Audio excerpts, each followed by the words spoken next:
Lei nº 9.784, de 29 de janeiro de 1999, Processo Administrativo Federal. Regula o processo administrativo no âmbito da Administração Pública Federal. O Presidente da República faço saber que o Congresso Nacional decreta e eu sanciono a seguinte lei.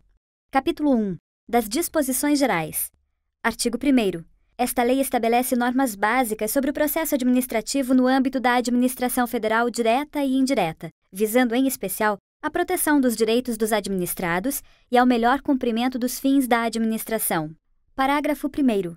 Os preceitos desta lei também se aplicam aos órgãos dos poderes legislativo e judiciário da União, quando no desempenho de função administrativa. Parágrafo 2º. Para os fins desta lei, consideram-se: inciso 1. Órgão. A unidade de atuação integrante da estrutura da administração direta e da estrutura da administração indireta. Inciso 2. Entidade. A unidade de atuação dotada de personalidade jurídica. Inciso 3. Autoridade. O servidor ou agente público dotado de poder de decisão. Artigo 2º. A administração pública obedecerá, dentre outros, aos princípios da legalidade, finalidade, motivação, razoabilidade, proporcionalidade, moralidade, ampla defesa, contraditório, segurança jurídica, interesse público e eficiência. Parágrafo único.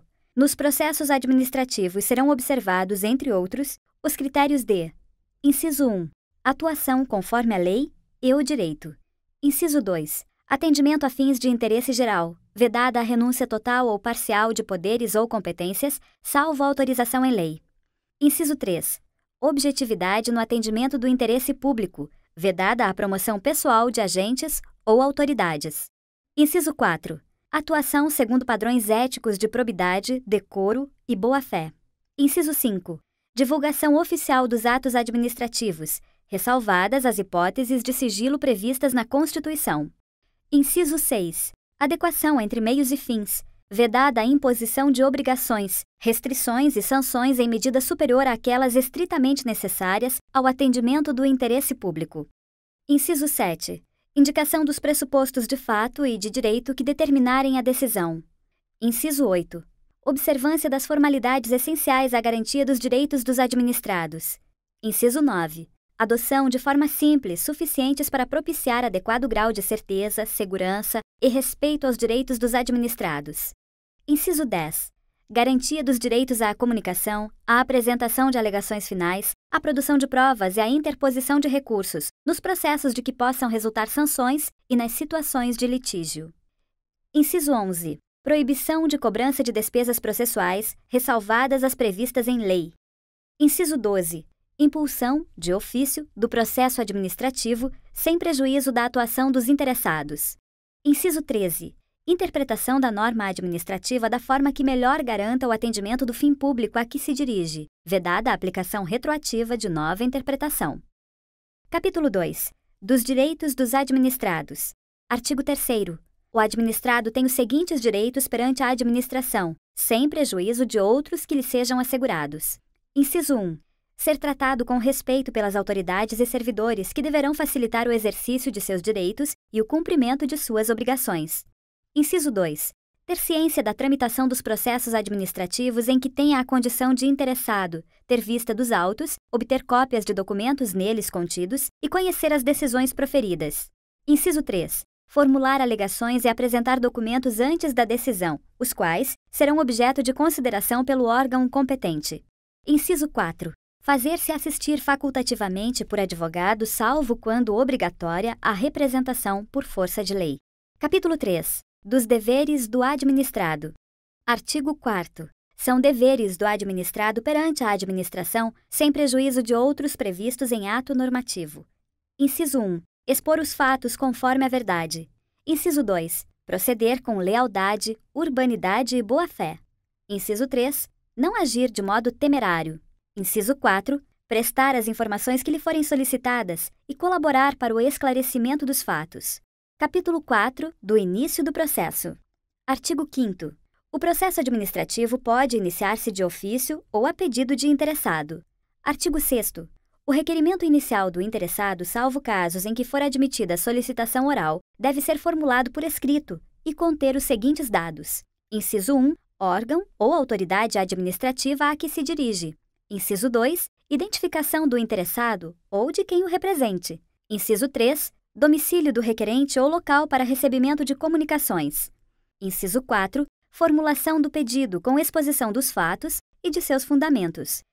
Inciso 5. Data e assinatura do requerente ou de seu representante. Parágrafo único. É vedada à administração a recusa imotivada de recebimento de documentos, devendo o servidor orientar o interessado quanto ao suprimento de eventuais falhas. Artigo 7º. Os órgãos e entidades administrativas deverão elaborar modelos ou formulários padronizados para assuntos que importem pretensões equivalentes. Artigo 8º. Quando os pedidos de uma pluralidade de interessados tiverem conteúdo e fundamentos idênticos, poderão ser formulados em um único requerimento, salvo preceito legal em contrário. Capítulo 5. Dos interessados. Artigo 9º. São legitimados como interessados no processo administrativo, inciso 1, pessoas físicas ou jurídicas que o iniciem como titulares de direitos ou interesses individuais, ou no exercício do direito de representação. Inciso 2, aqueles que, sem terem iniciado o processo, têm direitos ou interesses que possam ser afetados pela decisão a ser adotada. Inciso 3. As organizações e associações representativas no tocante a direitos e interesses coletivos. Inciso 4. As pessoas ou as associações legalmente constituídas quanto a direitos ou interesses difusos.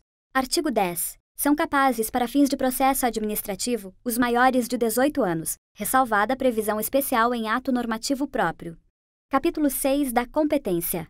Artigo 11. A competência é irrenunciável e se exerce pelos órgãos administrativos a que foi atribuída como própria, salvo os casos de delegação e avocação legalmente admitidos.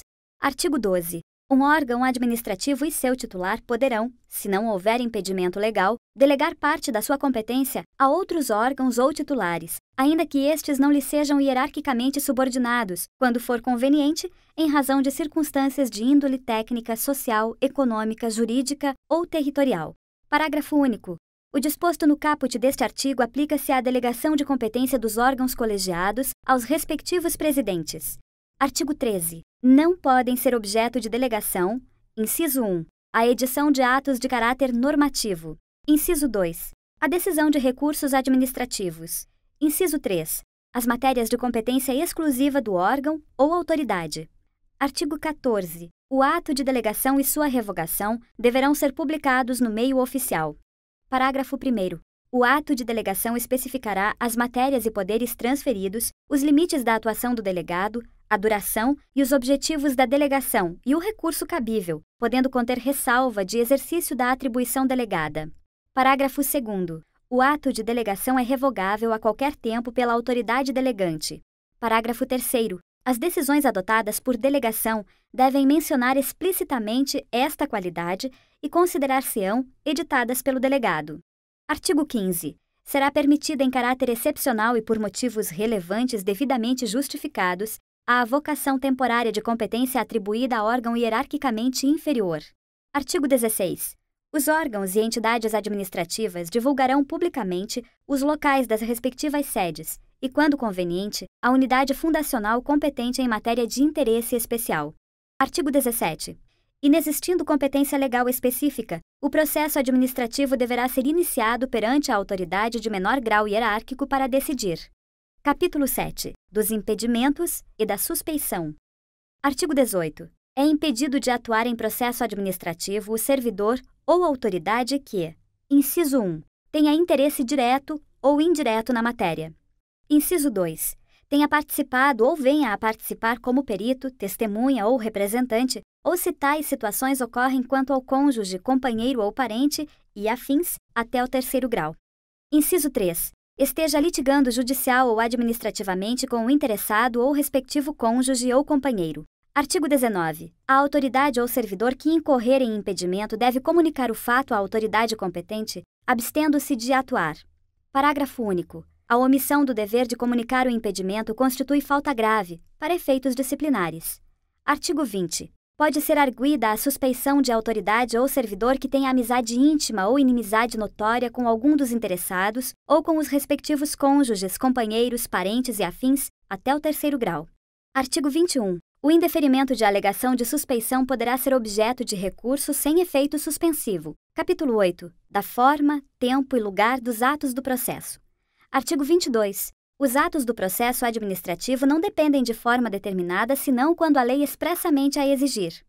Parágrafo 1º. Os atos do processo devem ser produzidos por escrito, em vernáculo, com a data e o local de sua realização e a assinatura da autoridade responsável. Parágrafo 2º. Salvo imposição legal, o reconhecimento de firma somente será exigido quando houver dúvida de autenticidade. Parágrafo 3º. A autenticação de documentos exigidos em cópia poderá ser feita pelo órgão administrativo. Parágrafo 4º. O processo deverá ter suas páginas numeradas sequencialmente e rubricadas. Artigo 23. Os atos do processo devem realizar-se em dias úteis no horário normal de funcionamento da repartição na qual tramitar o processo. Parágrafo único. Serão concluídos depois do horário normal os atos já iniciados, cujo adiamento prejudique o curso regular do procedimento ou cause dano ao interessado ou à administração. Artigo 24. Inexistindo disposição específica, os atos do órgão ou autoridade responsável pelo processo e dos administrados que dele participem devem ser praticados no prazo de 5 dias, salvo motivo de força maior. Parágrafo único. O prazo previsto neste artigo pode ser dilatado até o dobro, mediante comprovada justificação. Artigo 25. Os atos do processo devem realizar-se preferencialmente na sede do órgão, cientificando-se o interessado se outro for o local de realização. Capítulo 9. Da comunicação dos atos. Artigo 26. O órgão competente perante o qual tramita o processo administrativo determinará a intimação do interessado para a ciência de decisão ou a efetivação de diligências. Parágrafo 1º. A intimação deverá conter: inciso 1. Identificação do intimado e nome do órgão ou entidade administrativa. Inciso 2. Finalidade da intimação. Inciso 3. Data, hora e local em que deve comparecer. Inciso 4. Se o intimado deve comparecer pessoalmente ou fazer-se representar. Inciso 5. Informação da continuidade do processo independentemente do seu comparecimento. Inciso 6. Indicação dos fatos e fundamentos legais pertinentes. Parágrafo 2º. A intimação observará a antecedência mínima de 3 dias úteis quanto à data de comparecimento. Parágrafo 3º. A intimação pode ser efetuada por ciência no processo por via postal com aviso de recebimento, por telegrama ou outro meio que assegure a certeza da ciência do interessado. Parágrafo 4º. No caso de interessados indeterminados, desconhecidos ou com domicílio indefinido, a intimação deve ser efetuada por meio de publicação oficial.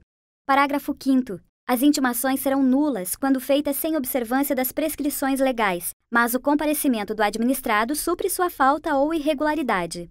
Artigo 27. O desatendimento da intimação não importa o reconhecimento da verdade dos fatos, nem a renúncia a direito pelo administrado.